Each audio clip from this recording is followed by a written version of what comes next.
Have you ever heard a story so bizarre that it forces you to question the very nature of criminal psychology? We often imagine bank robbers and burglars as hardened masterminds who calculate every move with cold precision. We picture them vanishing into the shadows or engaging in high-speed chases that end in dramatic shootouts. But history is filled with criminals who defy these expectations in the most baffling ways. Tonight on Midnight Docket, we open a case file that sounds more like an urban legend than a police report. It is the story of a crime spree that ended not with a bang, but with a polite request that left detectives scratching their heads for decades. The year was 1982, and the location was the quiet suburban town of Oak Creek, situated in the foothills of Colorado. This was the kind of place where people left their front doors unlocked and neighbors knew each other by name. The streets were lined with large oak trees that cast long shadows in the afternoon sun, and the only sounds at night were the chirping of crickets and the occasional passing car. It was a picture-perfect slice of the American dream, where crime was something that happened in big cities far away. But that sense of security was about to be shattered by a mysterious figure who would come to be known as the Midnight Visitor. It began in the early weeks of September when the leaves were just starting to turn gold and orange. Residents of the affluent Northwood neighborhood started reporting strange occurrences in their homes. At first, the reports were dismissed as forgetfulness or misplacement of items. A missing watch here or a misplaced wallet there. But soon the pattern became undeniable. Someone was entering homes while the owners were asleep and taking small valuables. What made these crimes peculiar was the lack of forced entry. There were no broken windows and no kicked-in doors. The intruder simply walked in through unlocked entrances, as if he had been invited. The local police department was small and ill-equipped to handle what was quickly becoming a serial burglary case. Chief of Police Harrison Ford, no relation to the actor, was a stern man who had served the town for 20 years. He assigned his two best detectives to the case, but they were baffled by the lack of physical evidence. The burglar wore gloves and left no fingerprints. He never took large items like televisions or stereo systems. He only took cash and jewelry that could be easily carried in a pocket. It was as if a ghost was drifting through the town, taking what it pleased and vanishing into the night. As the weeks went by, the atmosphere in Oak Creek changed. The carefree attitude of the residents was replaced by suspicion and fear. Hardware stores sold out of deadbolts and window locks. People stopped walking their dogs late at night, and the neighborhood watch groups doubled their patrols. The Midnight Visitor had succeeded in terrorizing the town without ever threatening a single person with violence. He was a phantom, and the inability of the police to catch him only added to his mystique. Rumors began to swirl that he was a former Special Forces operative or a cat burglar from Europe.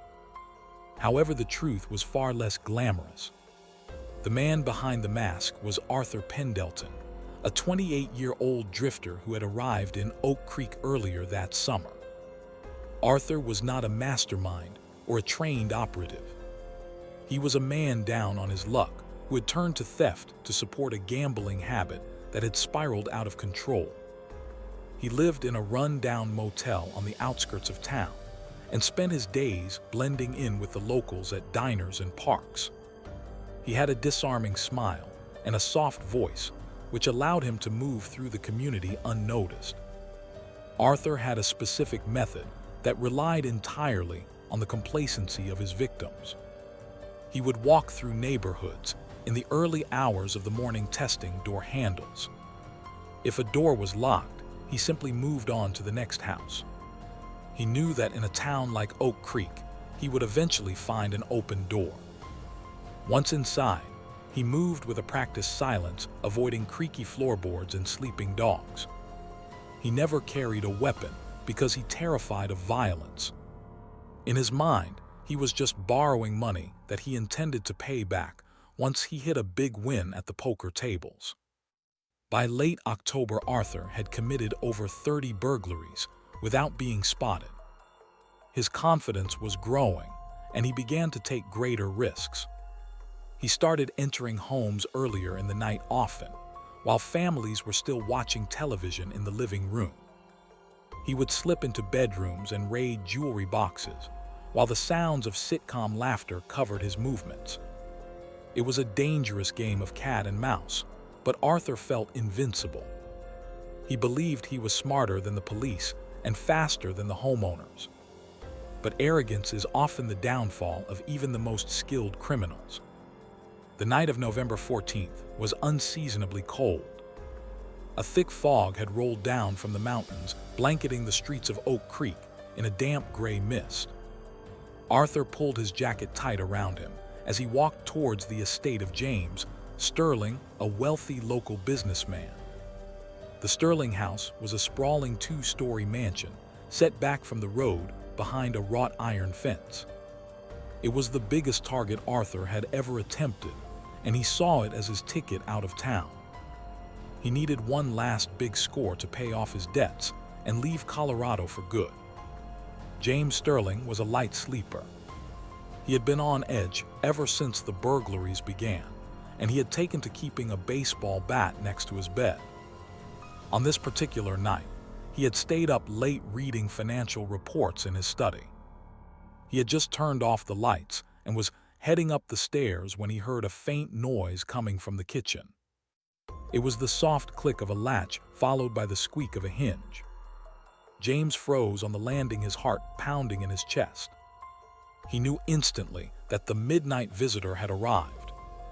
Arthur had entered through the back door, which the maid had forgotten to lock after taking out the trash. He crept into the kitchen and paused to listen. The house was silent. He made his way into the dining room, where he spotted a silver candelabra on the sideboard. It was heavy and valuable, exactly what he was looking for. He reached out to grab it, but his hand slipped, and the heavy silver object crashed onto the hardwood floor with a deafening clang that echoed through the silent house. Panic seized Arthur. He froze, waiting for a shout or the sound of running footsteps. For a moment, there was only silence. He considered running back out the kitchen door, but greed got the better of him. He bent down to pick up the candelabra, thinking he could still make a getaway. That was when the lights in the dining room suddenly flickered on.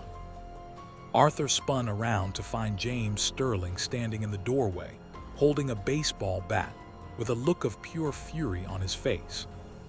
The confrontation was tense. James shouted for Arthur to freeze and threatened to crack his skull if he moved a muscle. Arthur raised his hands in surrender, dropping the silver candelabra back onto the floor. He was not a fighter. He was a thief who relied on stealth, and when that failed, he had no backup plan. He stood there shivering in his thin jacket, looking less like a master criminal and more like a frightened child caught with his hand in the cookie jar.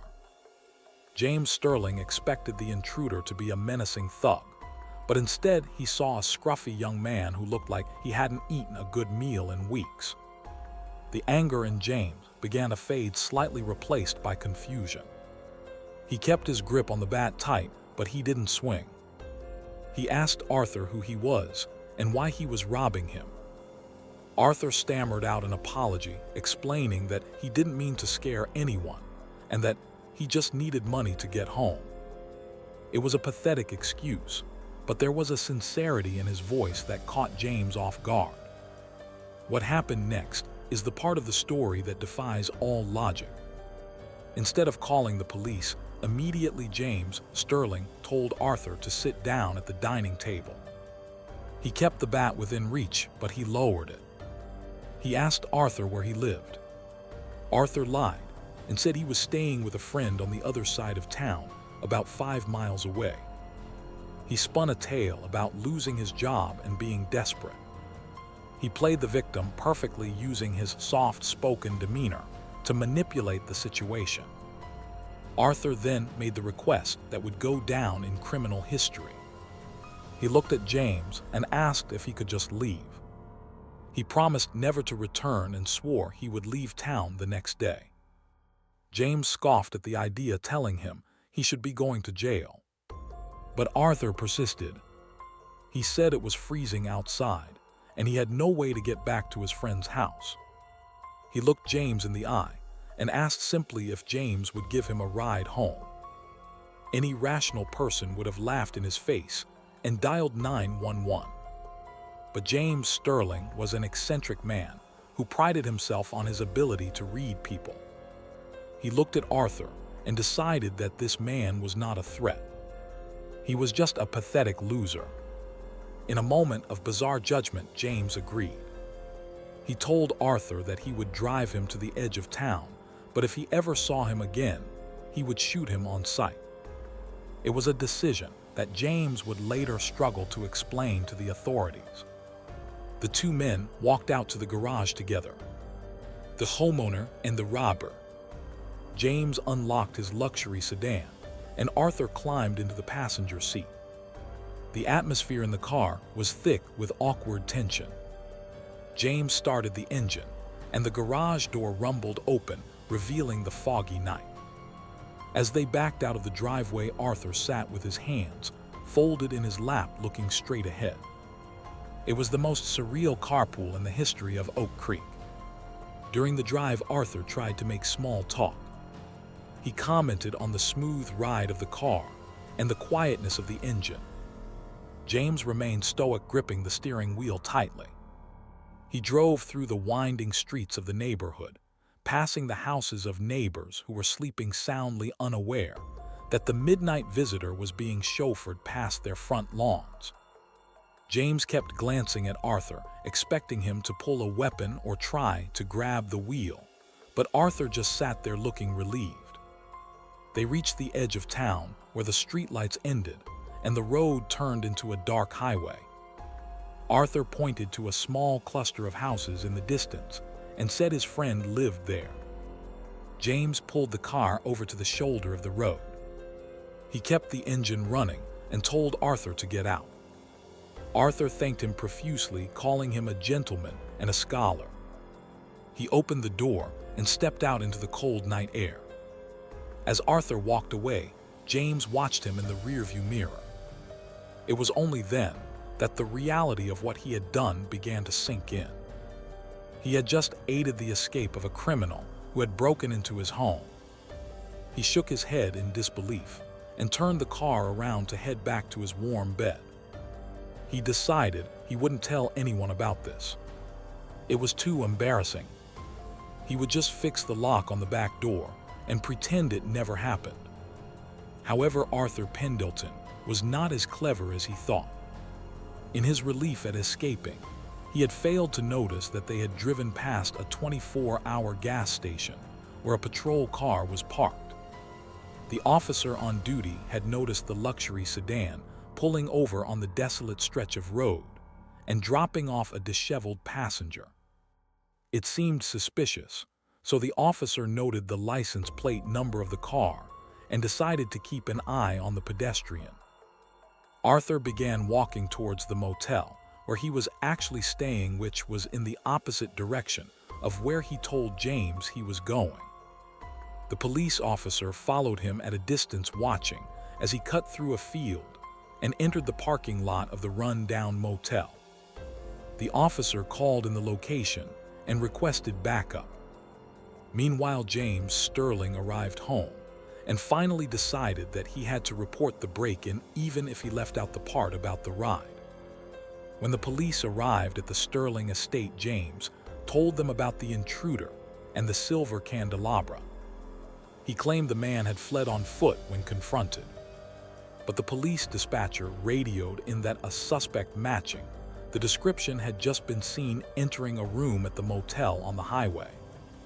The pieces of the puzzle were coming together faster than anyone expected. The detectives rushed to the motel, ready to apprehend the elusive midnight visitor. They found Arthur in his room packing his bag. He had a stash of cash and jewelry hidden under the mattress from his previous robberies. When the police kicked down the door, Arthur didn't resist. He simply raised his hands and sighed. He knew the game was over. In the interrogation room, Arthur was surprisingly cooperative. He confessed to the string of burglaries, giving details that only the perpetrator would know. But then came the question that unraveled everything. The detectives asked him how he got from the Sterling estate to the motel so quickly without a car.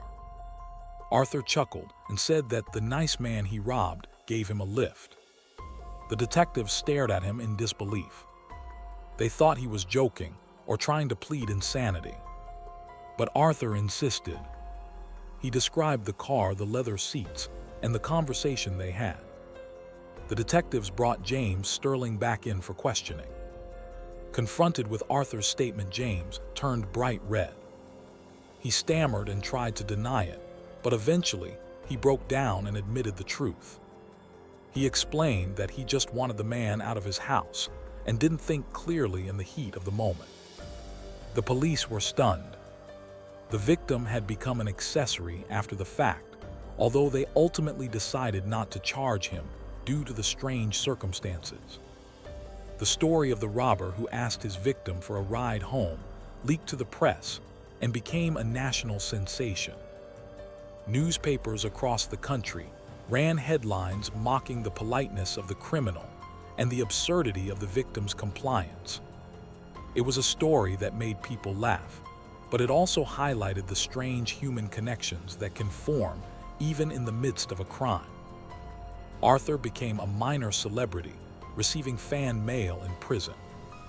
Arthur Pendelton was charged with 35 counts of burglary.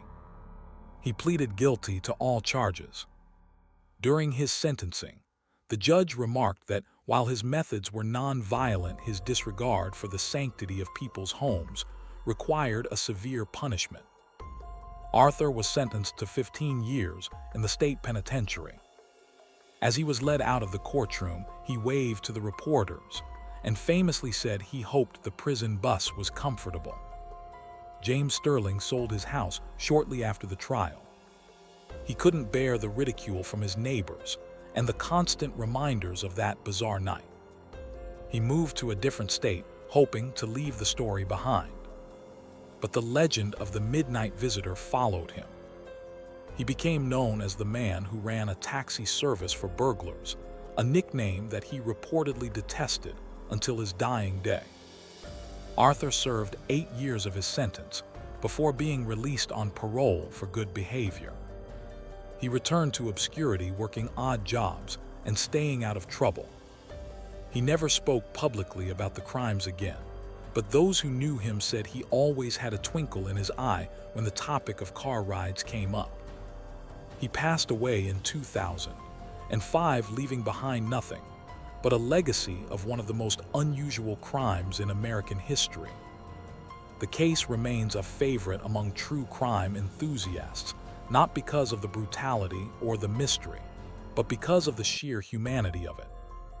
It reminds us that criminals are not always monsters, and victims are not always heroes. Sometimes they are just two confused people caught in a strange situation, making decisions that defy all logic. It challenges our perception of right and wrong, and asks us what we would do in that same situation. Would you have the courage to confront an intruder in your home? And if that intruder looked at you with fear in his eyes and asked for help, would you show him mercy? It is a question that is easy to answer in the safety of daylight, but much harder to answer in the dark of night when the fog is rolling in and the world feels upside down. The story of Arthur Pendelton and James Sterling is a testament to the unpredictable nature of the human experience. So the next time you lock your doors at night and check the windows, take a moment to look out at the street. If you see a solitary figure walking under the streetlights, remember the midnight visitor. And if you ever find yourself face to face with a burglar, remember that sometimes the best way to end a crime is not with a weapon, but with a simple act of kindness, or perhaps just a ride home. This is the Midnight Docket, and the case is now closed.